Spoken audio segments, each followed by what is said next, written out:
Good evening po sa inyong lahat. Kamusta po kayo? Atin pong pag-usapan ngayon mga kababayan, ito pong mga sariwang issue sa ating bayan ngayon. At unahin po natin itong pagtanggi ng Pangulong Bongbong Marcos sa panukalang mag-import ng 350 metric tons na asukal. Ayan po. Pero bago po tayo magpatuloy, ay inimbitahan ko po kayo na mag-subscribe na po kayo. Kung kayo po ay bago po lamang sa ating channel at para maging updated po kayo sa ating video at paki-like and share na lamang po ninyo para tuloy-tuloy po kayo updated sa ating video. At katulad nga po ng ating pag-usapan ngayon, ito pong si Pangulong Ferdinand Romualdez Marcos Jr. mga kababayan ay tinanggihan po ang panukalang mag-import ng 350 metric tons na asukal. So, yan po ang isang nakakagulat na balita ngayon mga kababayan sapagkat natatandaan po natin na ang Pangulong Marcos ayaw po mag-angkat ng anumang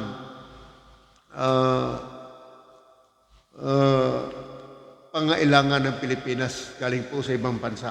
Kung ano pong natatandaan, ito pong bago po man siya umupo, ang Department of Agrarian Reforms ay planong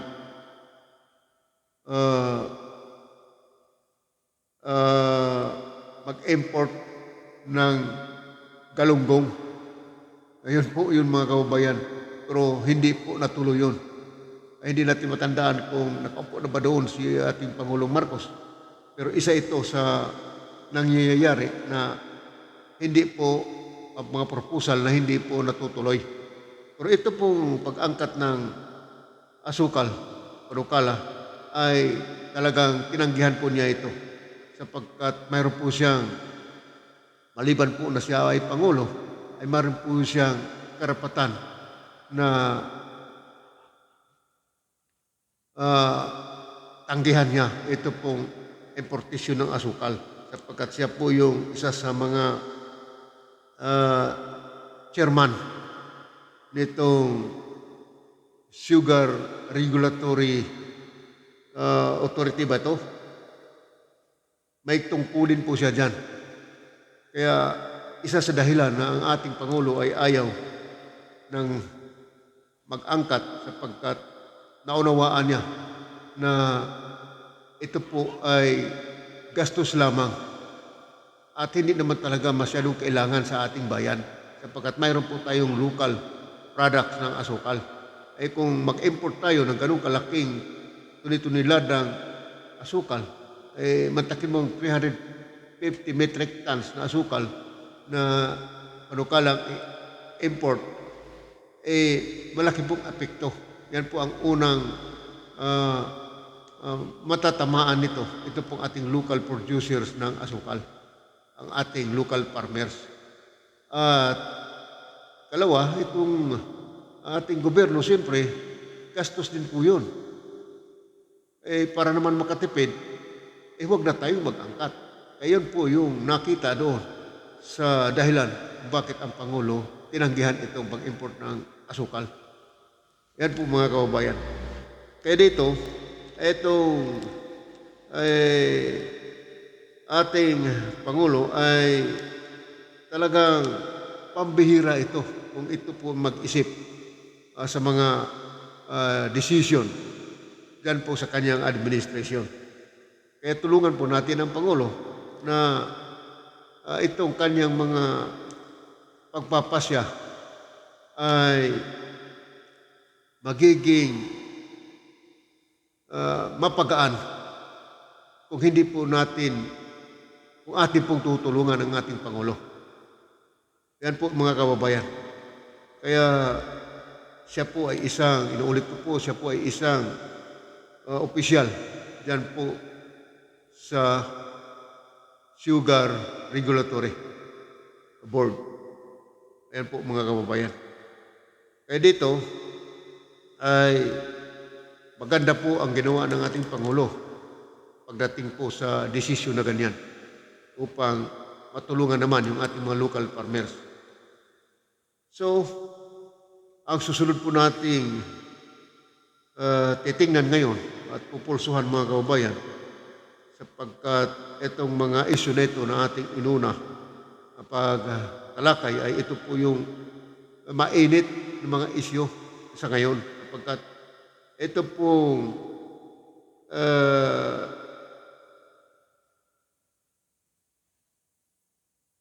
pong DepEd, mga kababayan, ay nasumpungan po na nagkaroon ng overprice sa pagbili po ng maraming laptop. Ito po ay nangyari noong 2021 pa po ito nangyari.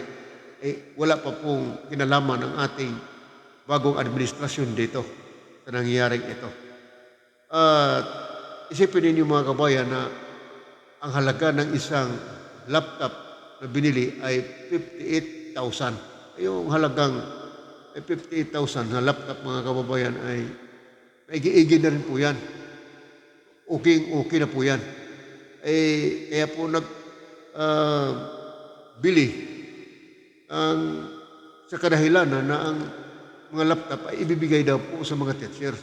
Pero wala naman pong daw na natatanggap ang mga teachers ng mga laptop, mga kababayan.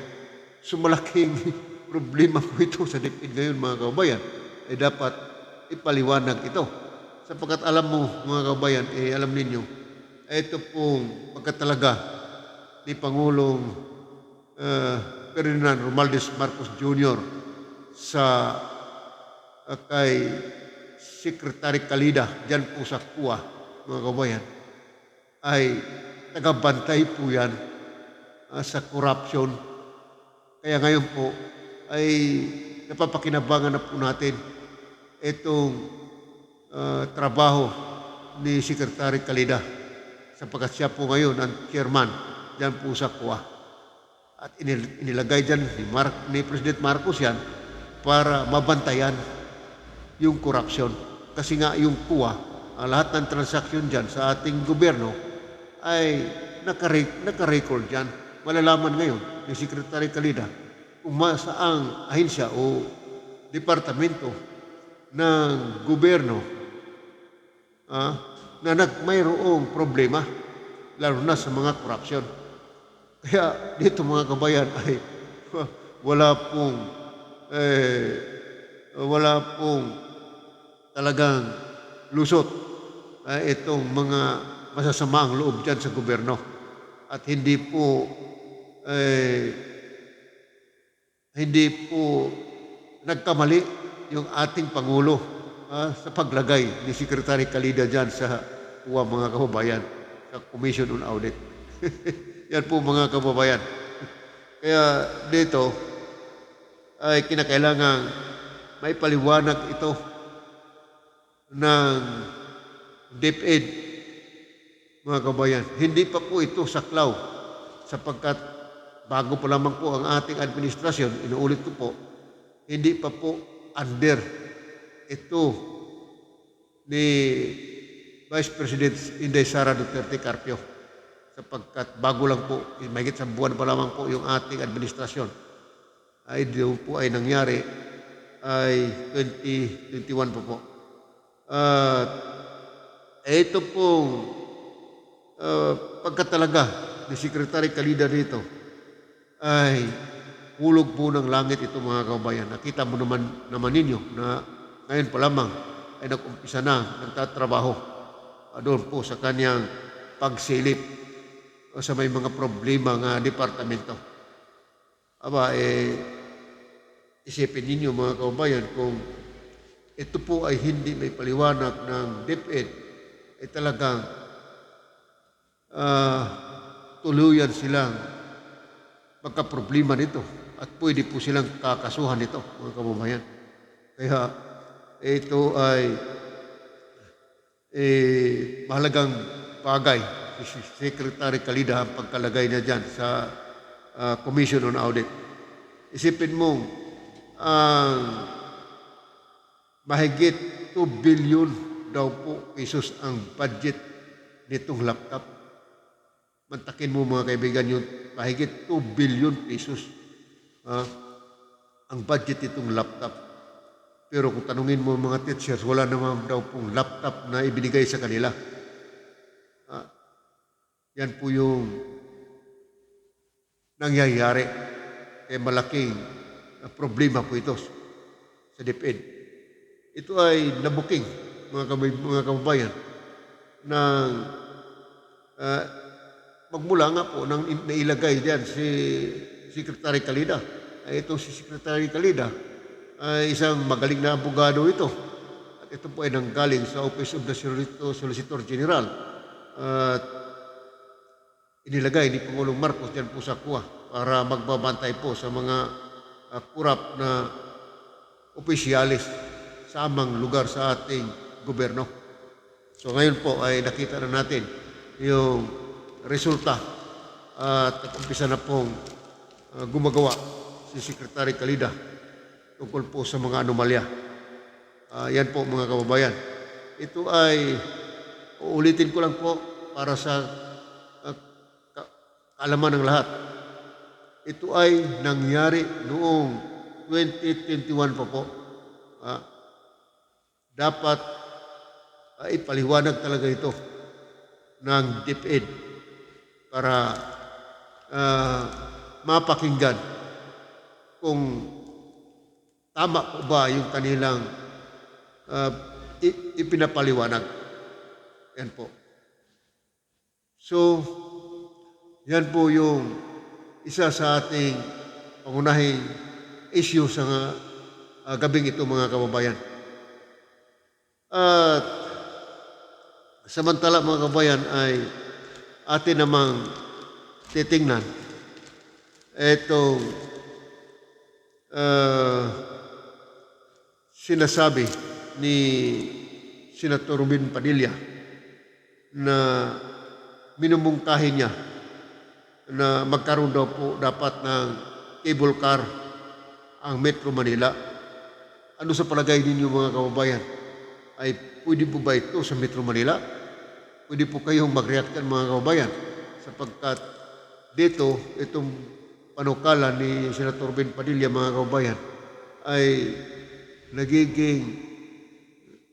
nagbubunga ito ng maraming reactions ngayon sapagkat mayroon pong mga kababayan natin na nagre-react nito sapagkat hindi daw po bagay ang cable car dito sa Kamaynilaan o Metro Manila kasi dapat daw ang cable car ay ginagamit lang po doon po sa mga bulubunduking lugar o mga bundok na mahirap talaga akyatin ng maraming tao. Ay dito sa Maynila ay hindi naman po bundok ito. Kaya doon po yung isa sa mga katuwiran ngayon, mga reactors ng panukala ni Senator Robin Hood Padilla. Mga kababayan. Yan po yung issue sa ngayon na dapat pag-aralan ng mabuti ng Senado. At sunod mga kababayan ay ito pa rin pong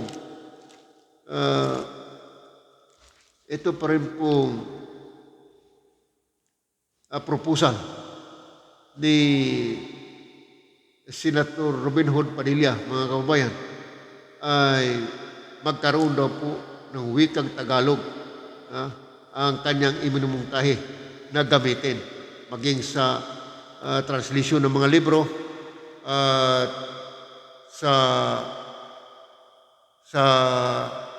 mga lahat ng komunikasyon. Yan po yung gusto mangyari ang mungkahi ni Senator Robin Padilla mga kababayan na dapat gamitin ay wikang Tagalog. At siyempre, ito rin si Senator Jinggoy Estrada.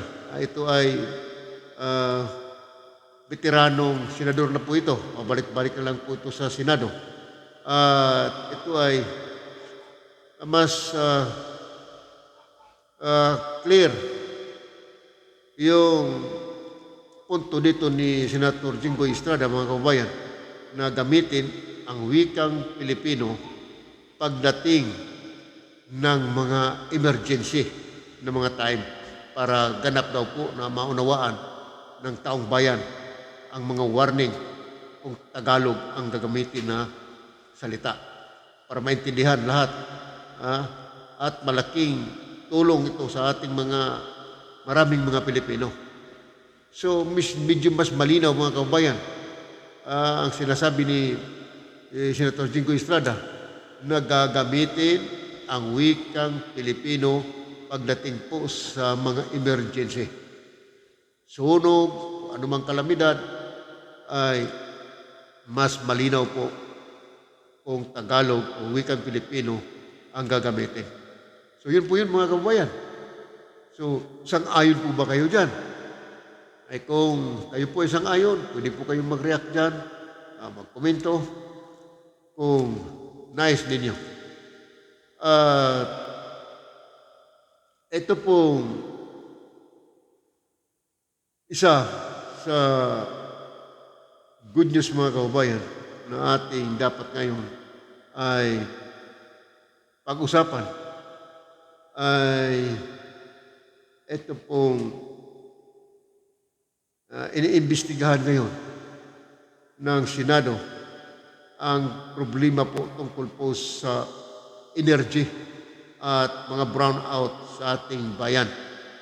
Yan po, kanina po nagkaroon po ng meeting sa Senado. Tinawag po si Secretary Lorilla sa Department of Energy upang matanong, may paliwanag niya ang tungkol po sa mga problemang ito dyan po sa energy natin. Kasi nga, ito ay kanina nagkaroon na ng meeting sa Senado at nakumpisa na po yung investigasyon na ito pong problema sa energy ay matagal na pong issue ito at nangyayari sa atin, mga kababayan. Una dyan, yung mga brownout. Itong mahal ang bayaran ng kurente. Yan po, ang mga problema sa energy ay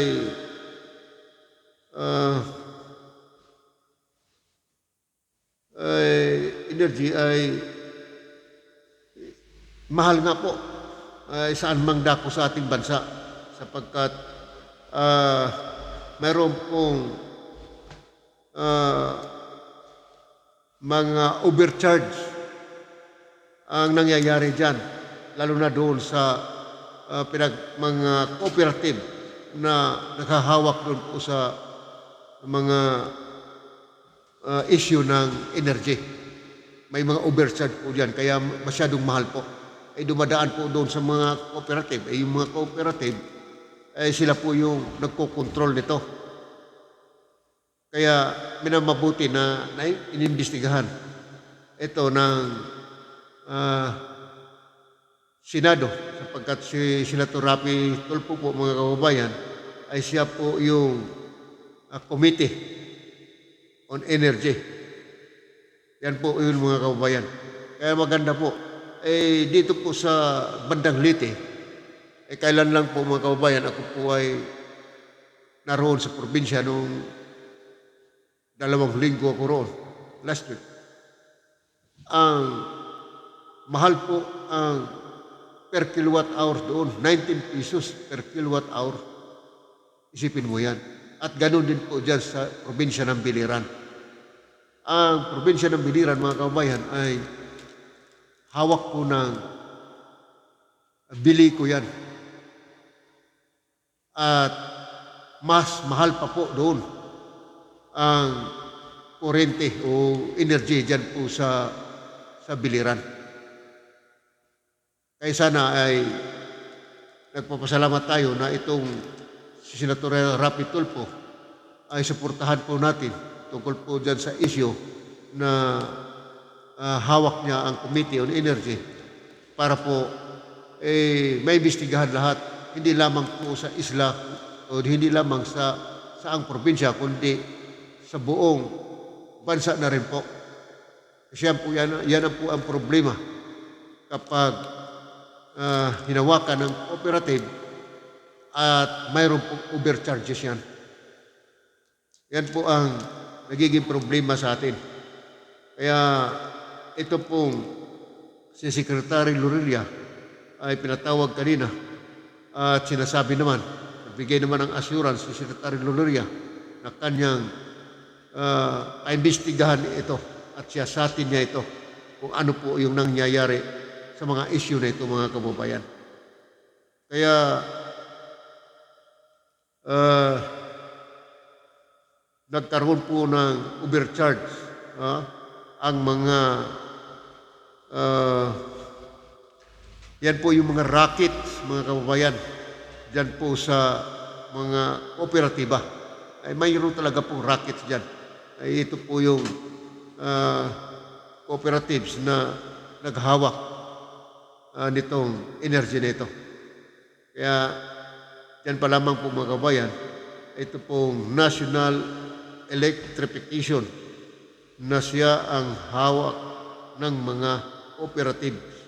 Yan po, yung National Electrification na siya ang naghawak ng mga kooperatiba. Ay mayroon pong overcharges dyan.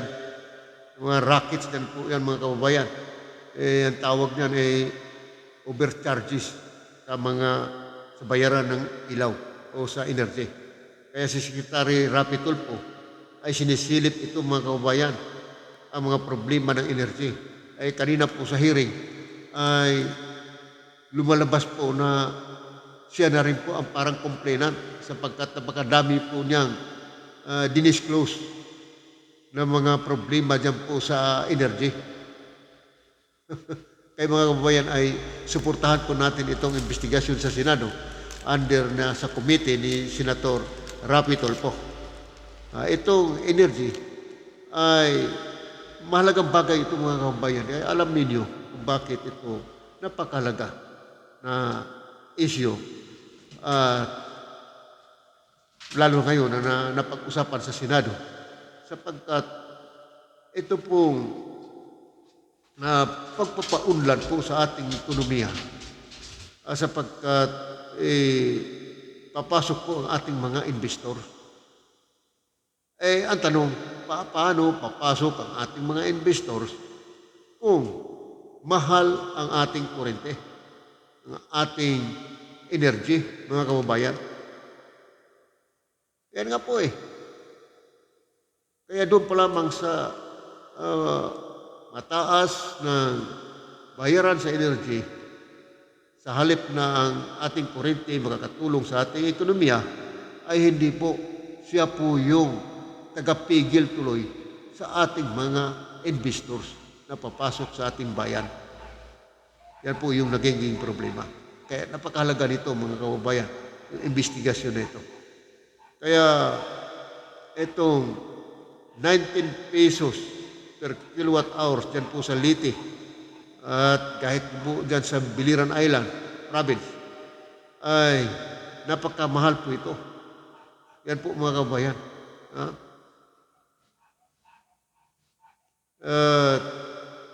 Itong 1.88 million pesos in 1 week.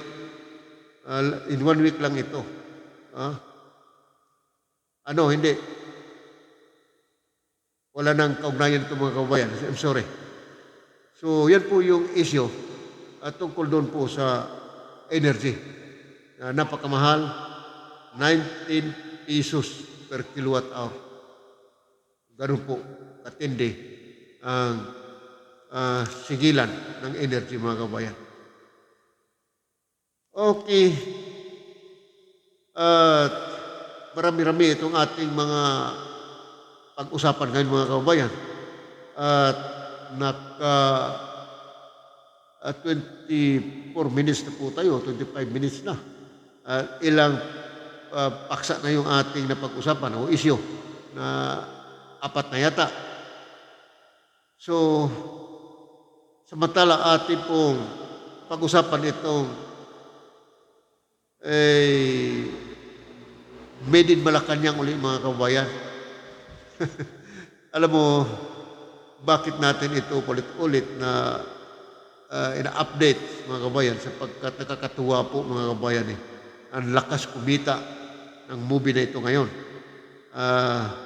1.88 million, ito po yung sinasabi ko kanina. Nagkamali ako ng pagbasa. Ito pong 1.88 million pesos mga kabayan sa isang linggo ang kinita nitong made in Malacanang sa ngayon mga kabayan. Ito yung last 3 days na bago po umalis ang mga Marcos sa Malacanang. Ito po yung issue na ito mga kabayan. Yan yung sentro sa moving itong mga kabayan. Itong last 3 days bago pa umalis ang mga Marcos sa Malacanang, ang mga kabayan. Ito po yung puso ng pelikulang ito. Kaya ito pong ating movies industry ngayon mga kabayan ay buhay na po. At ito po yung purpose na manumbalik po yung sigla ng ating movie industry. Kaya tingnan mo ngayon sa takilya mga kabayan, itong made in Malacanang ay talaga namang napakadaming tao nanonood mga kababayan. Kayo po ba nanonood na rin po ba? Kung hindi pa po kayo nanonood, manood na po kayo. At para po dyan sa ating mga kababayan, OFW sa ibang bansa na sabik na po manonood, ay maghintay lang po kayo at darating din po sa inyo ito. So, yan po yung ilan sa ating mga pinag-uusapan mga kababayan. Kinakailangan din po natin na mapag-usapan din natin itong movie na made in Malacanang kasi alam niyo nakakatuwa na ang pelikulang ito ay kumita ng 1.88 million sa loob lamang ng isang linggo. No? Laki, no? Para na rin po yan sa ating movie industry. No? So, pupunta ulit tayo doon mga kababayan sa napag-usapan na natin ito nung nakaraang video natin na upload mga kababayan. Ito pong war on drugs mga kababayan. At ang ating pong kapulisan ay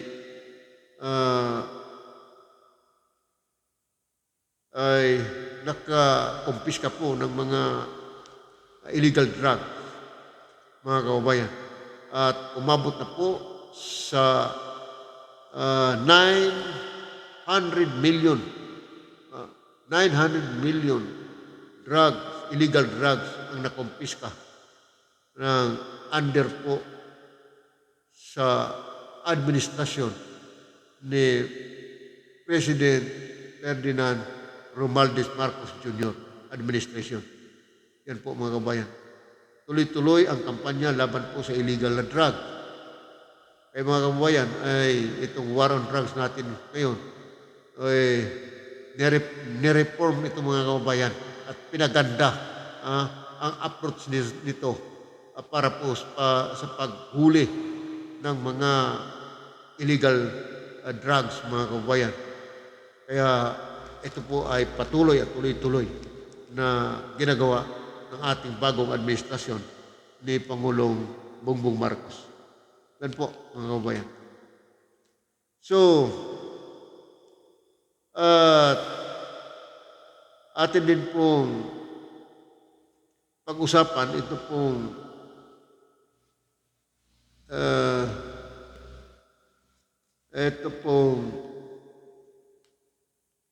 Tacloban.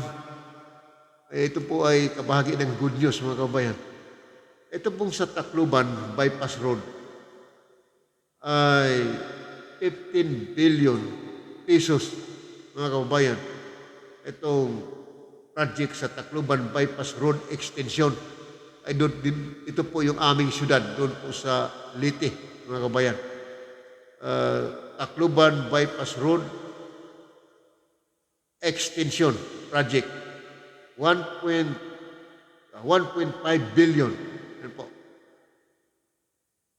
Ang budget po nito ay katunayan sa sinabi. Ito po yung proyba sa sinasabi ng ating Pangulo na ipagpatuloy niya ang Build Project ni Pangulong Duterte. At ito po, lalo pong pinaganda ng ating Pangulo itong Build Project.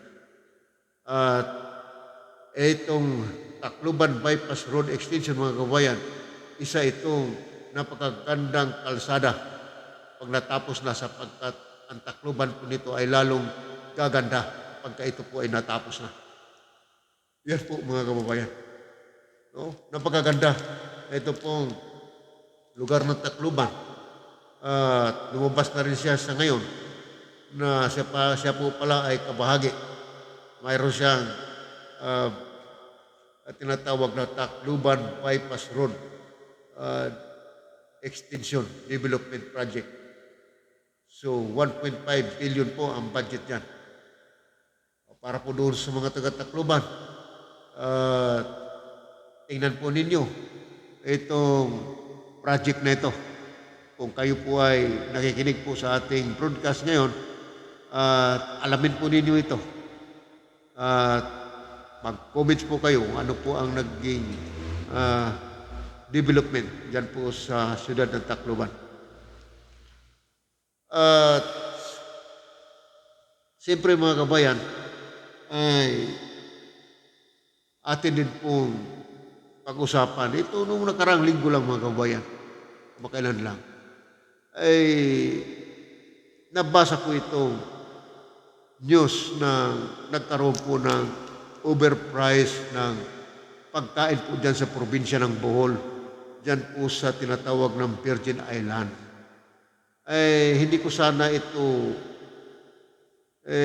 pupulsuhan. Kaya lang, kinakailangan ko rin pong sasabihin sapagkat kawawa naman yung ating mga turista dyan na dumadating ay pagkatapos magkaroon lang naman pala ng overprice din po dyan sa pagkain. Samantalang ang pagkain dyan sa probinsya ng Bohol, kung talagang iisipin mo, yung mga seafoods dyan, mura lang naman po dyan, narindiyan lang naman sa kabila kinukuha yan. Pero nakapagtataka, yung mayroon pong 13 turista ba yun o 12 na turista na naroon po sa lugar noong last week ay nagulat po sa nangyari na napakamahal po ang kanilang binayaran, umabot po ng 26,000. Ay naka-identified naman po yung mga ino-order nila na pagkain. Mantakin mo, umabot ng 26,000 yung binayaran nila. Kaya po ang nangyari ngayon ay pinaimbestigahan po ng gobyerno. Yan po, mga kababayan. Kaya para po sa ating mga turista, mag-ingat po kayo dyan. Kung pumunta kayo dyan sa lugar na yan, sapagkat baka mabiktima kayo ng overpriced dyan ng pagkain. Mahalaga po ito na nasabi natin sapagkat alam niyo kawawa yung ating mga turista. Paano naman susulong ang ating ekonomiya, ang ating mga turista kung ganyan naman ang kabayaran ng pagkain na masyadong overpriced. Di sa halip na naghikaya tayo ng turista sa ating bansa, tapos tagayin naman natin sa presyo, hindi mabuti yun. Dapat lang pong imbestigahan at papanagutin yung may mga kinalaman dyan o yung involved. Okay. Meron po ba tayong pag-usapan? siguro ay wala na pong nakita ako dito sa aking kudigo mga kababayan. At